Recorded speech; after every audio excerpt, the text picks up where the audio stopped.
Hugh Riminton has reported in more than 40 countries. He's received several honours for his reporting work, including a Logie Award, 2 Walkleys, and he was also a Walkley Awards finalist. He's currently a National Affairs Editor at Network 10. Welcome to the show, Hugh. How are you? Really well. David Latham also joins us. He's the PR Manager at Good Talent Media. How are you going, Dave? Great, and fantastic to have Hugh with us today to discuss a bit of international and national politics. Well, most certainly there's so many things happening at the moment, Hugh. Take us into your thoughts on the implications and what you expect now from the Black Lives Matter movement. Yeah, look, it certainly is a movement, and it has really 2 factors that concern us. One is what happens in the United States, and the other is what happens in Australia. They are connected to a degree, but also quite separate. If we look at the United States, it is all being seen in terms of the presidential election in November. But I think what we're seeing shift is that the Black Lives Matter movement has been around for a while in the US. It hasn't got a lot of traction outside the African American community until the George Floyd death. And what we're seeing showing up in polls is that there's been an enormous new level of support, a really stratospheric level of support among white Americans for the Black Lives Matter movement, the essential acknowledgement that lives for African Americans are lived with greater levels of fear of authority, the dread of any encounter with the police winding up with the shot being fired, the recognition that people are dying because they're black-skinned in circumstances in which you don't see, in general, white people who have an encounter with the police dying. And so there is a sense of the unfairness of it, has certainly galvanized people in a way that I think has taken a lot of people by surprise. I think Donald Trump by surprise as well. Obviously, Donald Trump is seemingly Teflon coated, David, and whilst this looks really tough for him right now, what do you think it'll mean for him in November? Well, that's hard to know, isn't it, Hugh? I mean, there's so much angst around. It's uncharted territory, as you mentioned. You know, white America is finally getting on board with this movement, which has been around for some period of time. But, you know, I think his political mode of Operation Trump is really to cause chaos, and you know, he's a really truculent political operator, and it's hard to know sometimes that you think he's playing in 5-dimensional chess, he's some kind of brilliant strategist, and then you think he's just kind of cuckoo. What's he up to? So it's really hard to determine what his statements and actions will lead to. There's a thing in game theory called the madman's advantage. And basically it says that if you're predictable, if you're Hillary Clinton, for example, you have a great grasp of issues and you play your chess pieces in ways that are predictable not only to yourself, it's part of your sales and marketing, is that you're a predictable, you're not a rash person, but it also means that you're reasonably easy to read by anyone who's your adversary. So the madman's advantage says that if you're unpredictable, if you're likely to do any kind of lunatic thing, then people have to take you a good deal more seriously. So people like Trump, you could say Kim Jong-un and his father had the madman's advantage because no one could be quite sure what the hell he might do in any given circumstance. And so there is an advantage for him in being so unpredictable. One of the things about the United States, and when you travel to the United States, if you've traveled there since 2016, it is an interesting mind game, is that if you meet a white male, and you will meet plenty of white males, you just have to reflect that there's a 70% chance, because those are the numbers, that they voted for Trump in 2016. If you come across an evangelical Christian, there is a more than 80% chance that they voted for Donald Trump. So you're seeing, if you like, bedrock constituencies for Trump, the ones that Steve Bannon, his former chief strategist, called the hammerheads, the people who would never give up on Trump no matter what. And Trump has been running, if you like, a calculation that those hammerheads won't desert him. And collectively, they add up to somewhere around about low 40s, maybe 41% of the electorate. Now, in normal circumstances, certainly in Australia, that probably wouldn't be enough for him to get elected. But in a place where so many people don't vote, having a rock-solid constituency and then constantly appealing to them in a partisan way can win you elections. And that would have been his calculation going into what's emerged out of the Black Lives Matter movement, the George Floyd death.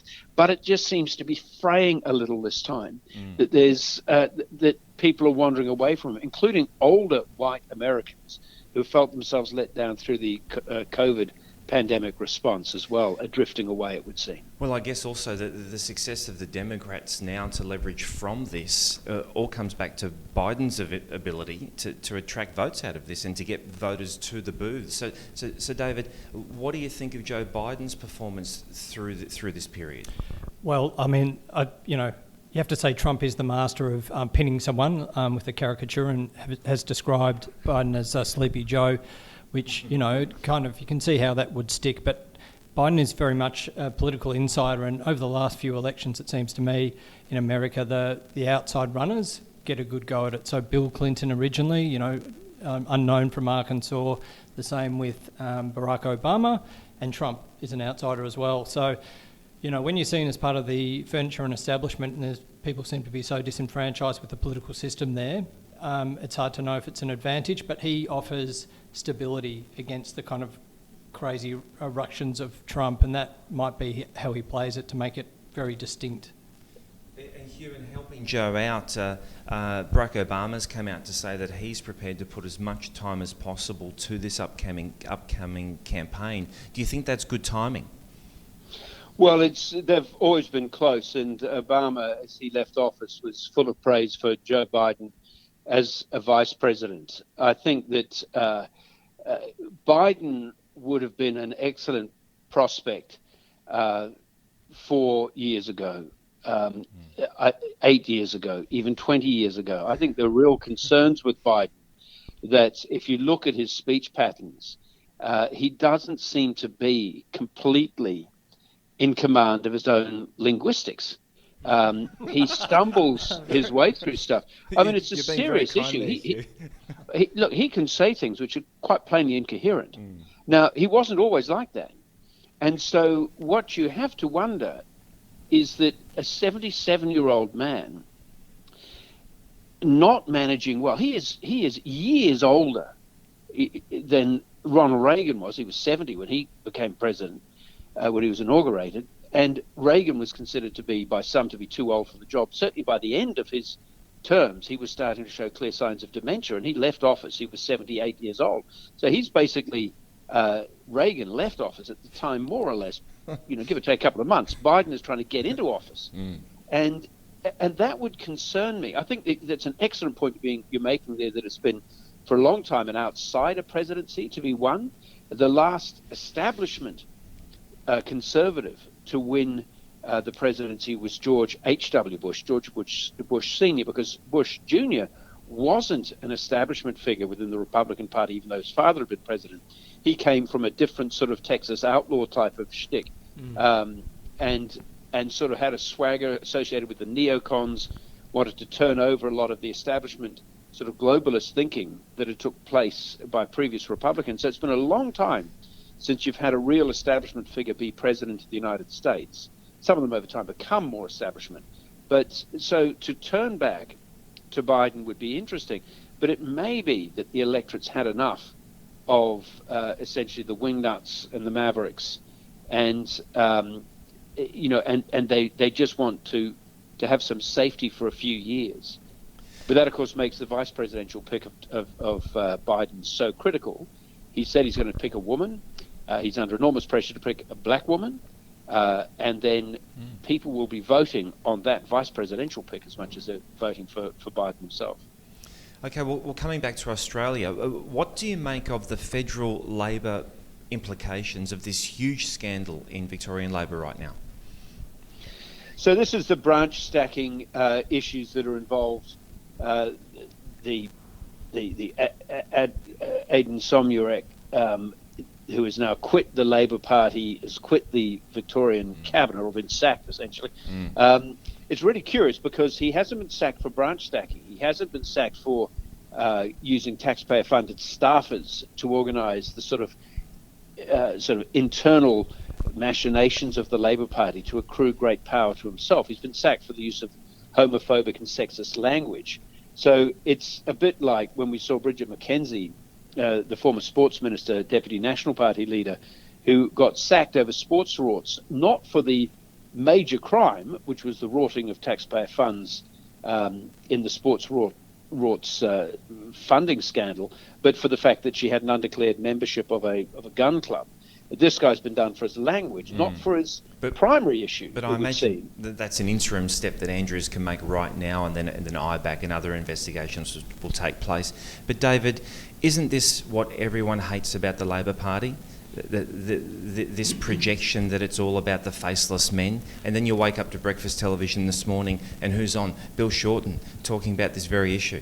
Yeah, it's interesting. I mean, it might be entertaining, I suspect, for a lot of people because we get such kind of polished, or you might be unkind and say wooden performances. So a politician fronts the media, doesn't give any loose threads that can be picked apart, and now we see actually behind there the blood sport, and be thrilling, I'm sure, for a lot of people to see. But I think it speaks to a general, malaise in politics in Australia, and a problem of the Labor Party and probably the Liberal Party too, to attract genuine rank and file members to their party, so that this kind of thing can hold, that someone can accumulate 2/3 of influence in the Labor Party and find themselves on the national executive of the Labor Party. It's astounding. Branch stacking, I think it's just going to be with us. And I heard Craig Emerson last night on RN and suggested, look, it's not about to disappear. And I wondered with Hugh, what you think if there's pushes for federal ICAC, and I know that the Liberals federally are resisting that call because they say there's no evidence of any wrongdoing. But I suspect if that got underway, do you think there might be some ugly kind of secrets revealed in a federal ICAC? Oh, I think for sure. I mean, the reason they're saying no need for an ICAC, nothing to see here, comes precisely from the fear that, in fact, there will be stuff to be seen there, and that the inner workings of these things will be torn over. I don't think the voters, the ordinary punter, does find this entertaining. I think they hate it. And I think it's an area they despise about politics, and that feeds into the cynicism to such a huge degree. The sense that people, what do they want from politicians, regardless of where you come from on the spectrum of political thought and belief? You basically want people who are going to work hard, be clean-skinned about it, and have a view towards trying to make Australia the best that it can be. They seem quite sort of motherhood statements, but that's basically what voters, what ordinary people want from those who are elected into politics, that like to see some good, extremely strong quality people coming up there to make the very difficult decisions to run the country or the state. And when they see backroom people who dedicate so much time to these games, they hate it with a deep and abiding passion. And it goes to both sides. There was a guy called the toe cutter in the Liberal Party back in the day, because that was supposed to be how he would get people to convince them to vote in particular ways. So it does sit on both sides. If you read Malcolm Turnbull's recent memoir, he writes gleefully about the branch stacking that he was involved in to topple the sitting member Peter King to take over the seat of Wentworth. Gleefully. But it doesn't. Yeah, he's really delighted. It's a great passage in the book. Is how clever he was and how much dedication there was to stacking up the Point Piper branch, believe it or not, which for those not in Sydney is probably the most expensive corner of the most expensive postcode in the country, so that he could take over the seat of Wentworth. But there was no suggestion that he was using taxpayer money to do that. So, people don't like it. They shouldn't like it. I think there should be a federal ICAC, and the sooner the better. But the politicians don't like that either. No, we certainly agree. And where do you think the whole approach to COVID nationally now puts Scott Morrison? It was a huge leadership opportunity really for him. In a way, that holiday to Hawaii is forgotten. The bushfire crisis that we had whereby he performed poorly is forgotten. But now he really stands in the spotlight as quite an outstanding international leader. Where do you think he's positioned? Well, if that's to me, I think you're quite right. He was appalling over summer. COVID, in raw political terms, has been an opportunity for him. We shouldn't forget that it's been a disaster for so many people, not least those who lost their lives. The remarkable thing is that Australia has done so well. People understand Australia has done well. People are crediting Scott Morrison for taking a lead role in that. People on the polling numbers now don't fear the pandemic as much as they do the economic consequences of it. So whereas 2 or 3 months ago people were genuinely afraid that they or someone that they were close to might die of COVID, that fear has receded. But what is left behind is this great fear for jobs and employment.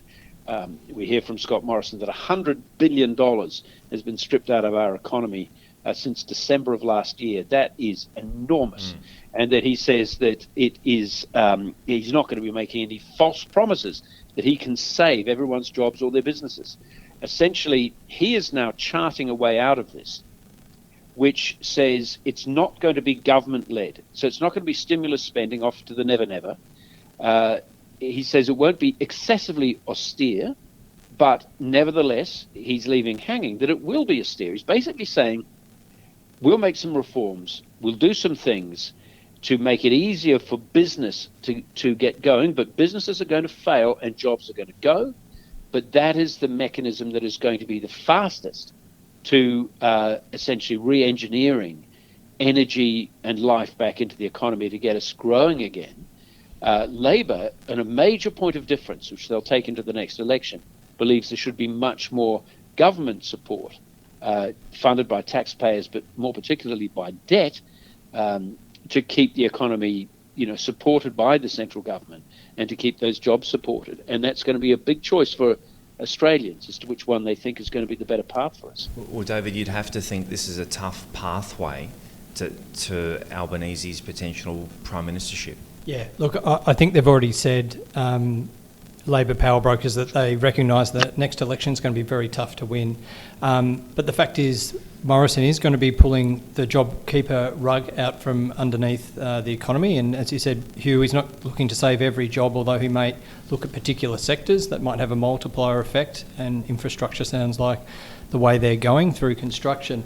But it will be interesting to see, because the last time we had this global financial crisis, Labor was in power, and they did have that kind of Keynesian pump priming approach to the economy with pink bats and all the attendant problems there. But nonetheless, spade-ready projects, and were willing to fund a deficit to support the economy. This is kind of 1930s stuff, maybe not quite on the same scale, but kind of a free market approach was taken in many economies back then, and it wasn't too successful. So there's a lot of time between now and the next election, and I'd be interested to see actually if Morrison decide to go early, if things start looking a bit wobbly on the economic front.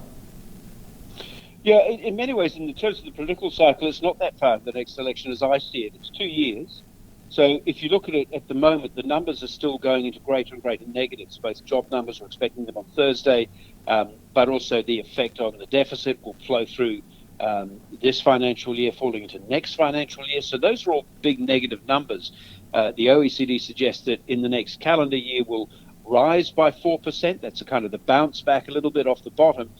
Whether that can be sustained or not is a critical question. So that when we go into an election in 2022, there will still be weakness in the economy. There'll be, we've essentially had it confirmed by the Prime Minister, there'll be any number of people who will have lost their jobs. In New South Wales alone, they're expecting somewhere in the order of 300,000 people in one state to have lost their jobs. Now, that's a lot of anxiety, and how that transfers through to how people vote in 2 years' time, whether they feel, whether the gloss comes off Morrison that he's currently enjoying. People have said, you're never unpopular when you're giving away money. And he's in that scale of it at the moment, where he's been giving away money through JobKeeper, the enhanced job seeker payments. That is going to end. And he says it's going to end. So at that point, over the 12 to 18 months from September, that's what's critical going into the next election. Whether people then trust that Labor would have done a better job of it, who knows? That's a bit which there's so much that's got to come. But the broad cycle is we're going to go into the next election still probably with an economy that's smaller than it was when COVID first struck. So there is pain written into those broad numbers, and how that plays out will be a political calculation. You'd still say that Morrison's got the inside track. Albo's not been all that, overwhelmingly impressive. So you'd have to say that for the time being, you put your money on Morrison.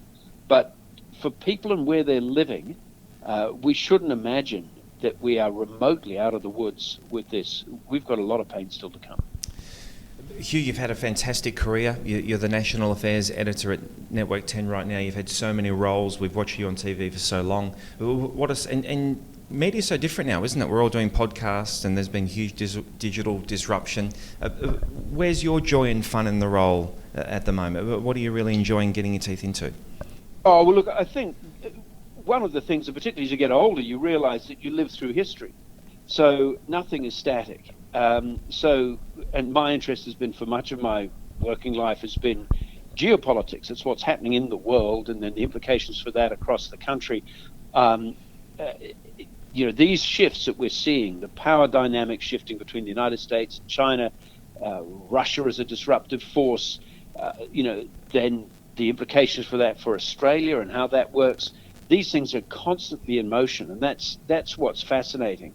I think we're in a very painful time right now, and I think the implications of this, I don't think people are really grasping how long the tail of this is likely to go. I wish it was otherwise. And so for me, while these are depressing things to talk and write about and to examine, they have to be examined. In terms of the job of journalism, what has unquestionably happened is that the model has substantially been broken. By breaking the streams of advertising money that used to come in and fund journalism, with ease, which happened for such a long time, that revenue has gone off into a digital space, soaked up by Google, Facebook, and other digital things, and the costs of journalism have remained. And so what we're seeing is a weaker journalism, more committed in some ways, less involved in hair and makeup and looking good for the camera and all those kinds of things that never really mattered. But for a while, people thought because they were a reporter, they were a star of some kind. They had some importance. To my mind, they never did. What matters always has been actually reporting on what's going on. So that core thing still exists, but it's tougher and tougher to fund that kind of journalism, and this is a big social shift as much as a workplace shift. Yep. Do you think, Hugh, perhaps that with the digital disruption, that this political chaos is going to be the new normal? Like you talk about Steve Bannon and Breitbart and all these types of operations where they've got insidious agendas, I would suggest, and they are out there targeting their news to particular demographics. Incendiary, often the news. It's not reporting. It's very often polemical. So we've got a kind of theory around crisis being the new normal in the next 50 years or so because of environmental crises, pandemics, the international disruption around the rise of China and India and the kind of decline of America, plus this digital surveillance, which is all pervasive. So would you say, political chaos, do you see it kind of ending, or this is the new operating environment? Oh, I think it's going to be much more dangerous, fluid, disruptive. A lot of things that we imagined were going to be permanent fixtures have gone. I think that we've seen in the past, we certainly saw in the 1930s in Europe in particular, but also in Asia, that as things break down, there is that opportunity for war. I think nowadays state v state war people look at it in a different way to the way in which it was looked at 100 years ago. People are far more cognizant of the cost of these things. But there are all kinds of ways in which you can damage an adversary's economy. Cyber attacks, shutting down banking systems. These are the ways in which you can really damage your rivals in future. I think in terms of news and how you cover it, what happened was the news model that we sort of knew as we were kids has broken, but it was actually only in history, it was only a very short period of time when news, the way I like to see it is that at the time of the American Revolution, so in the 1770s, there was no news as we came to understand it. There were pamphleteers, people who took money to put out their arguments and so on, and there'd be this little sort of cyclist, these little printed pamphlets that would go out. By the American Civil War in the 1860s, there was newspapers operating as we understand them, advertising, news on the front page. And that same model of advertising, driving news, lasted all the way up till really about 10 years ago. Now the advertising has substantially wandered away. So we're going back to essentially what has always existed, apart from a period of about a couple of hundred years. And that is, you're much closer to the voice of the mob having precedence in how we inform ourselves. And it's a mob that's also being manipulated by dark players, particularly coming out of Russia. We see from the latest ASPI report, China is now actively involved in doing this stuff, disinformation campaigns, using social media, finding ways to disrupt Western democracies, the United States, but also into Australia, trying to set us against each other. This is not paranoia, this is actually the game being played. And we all need to be alert to this and be our best selves to navigate the world that we're in and going to be living in, because that centralizing force of the fourth estate has essentially crumbled away like a sandcastle on the beach, and we're going to have to navigate new ways through the decades ahead. Fascinating. Hugh Riminton, thanks for joining Press the Press. Great to talk to you both.